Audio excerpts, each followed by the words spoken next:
कुंडलिनी साधना के दौरान स्वाधिष्ठान चक्र से ऊपर कैसे उठें? कैसे स्वाधिष्ठान चक्र सिद्ध होने पर काम वासना और भावनात्मक बंधनों में फंस सकता है साधक? मूलाधार चक्र से ऊपर कुंडलिनी साधना के दूसरे चरण में स्वाधिष्ठान चक्र आता है। स्वाधिष्ठान चक्र का स्थान नाभि से 2 इंच नीचे होता है। स्वाधिष्ठान चक्र के सिद्ध होने पर साधक को रचनात्मकता, अपार ऊर्जा, भावनात्मक संतुलन, भय से मुक्ति और काम वासना पर नियंत्रण जैसी सिद्धियां प्राप्त होती हैं। लेकिन स्वाधिष्ठान चक्र जागृत होने पर साधक काम वासना और भावनात्मक बंधनों में भी फंस सकता है, जिससे उसकी आध्यात्मिक उन्नति रुक जाती है। कुंडलिनी साधना के मर्मज्ञ और सिद्ध गुरु श्री कृष्णानंद जी महाराज ने बताया कि इस चक्र में फंसे साधक को अगले चक्र में उठने के लिए क्या करना चाहिए।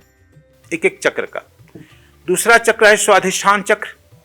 स्वाधिष्ठान चक्र जो है सेक्स सेंटर के पीछे है, लिंग के पीछे है। इसके अधिष्ठात्री देवता ब्रह्मा है और सरस्वती है और 6 दल कमल है। इसमें 6 ऋतुओं कंट्रोल होता है। वह 4 दल कमल था, बहुत वर्णन वो किताब में पढ़ना हमारे 4 दल। उसमें स्वर्ग है, नरक है, उत्तरायण है, देवलोक है, ब्रह्मा लोक। इसमें 6 लोक का लोकों का वर्णन है। और जो अंदर समाधि जाता है और कुछ नहीं है, तो हम लोग बाहर आए हैं तीर्थ यात्रा करने के लिए, वह अंदर एक एक लोक में घूमने लगेगा, एक एक चक्र के एक एक पेटल पर घूमेगा, घूमते रह जाएगा जन्मों भर।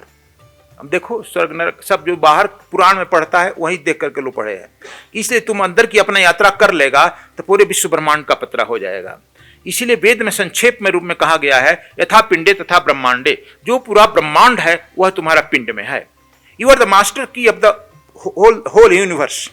आप स्वयं मास्टर की हो, पूरे यूनिवर्स का ताला खोल सकते हो, बंद कर सकते हो। इसे समझो how much important you are, कितने कीमती हो। लेकिन तुम जो है एक नालायक लड़के की तरह इधर उधर भ्रमित करते भीख मंगे की तरह घूम रहे हो। जो हमने सुबह कथा कहा कि एक राजा का लड़का भीख रहा मांग रहा है, तो स्वादिष्ट हम केवल इशारा कर रहे हैं, क्योंकि एक एक चक्रों का वर्णन फिर लगेगा। तो वह जो है 4 दल कमल 4 लोक, 6 दल कमल 6 लोक है और 6 ऋतुएं यहाँ से कंट्रोल होती है और यहीं से ब्रह्मा सृजन करते हैं। इसीलिए Brahma has no character and concept. तो इसीलिए आपको हम इसलिए कह रहे हैं यह स्वाधिष्ठान चक्र का है। स्वाधिष्ठान चक्र जो है यह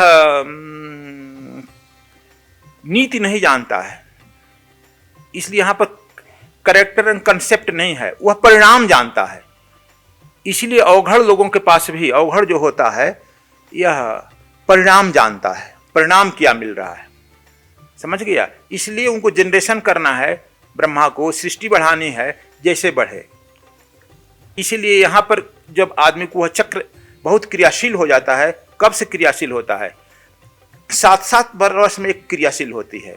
जैसे मूलाधार चक्र बच्चा से लेकर 7 वर्ष और स्वाधिष्ठान चक्र 7 से 14 वर्ष, यानी 7 से 14 वर्ष में तुम्हारा सक्रिय होने लगता है, हार्मोन का फॉर्मेशन होने लगता है और वहां से तुम्हारा लिंग का निर्धारण होने लगता है बच्चों में।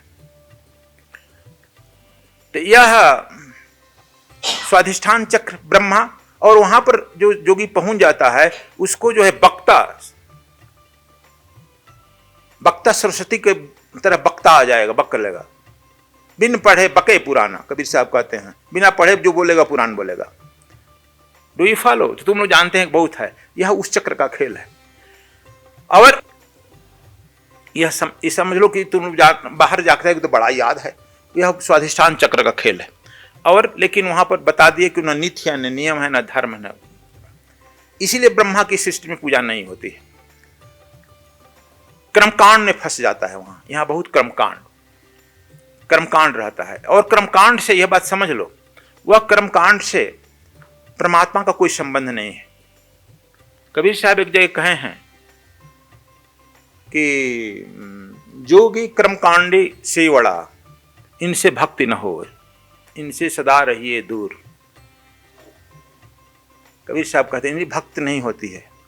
कर्मकांडी, सेवड़ा और जोगी,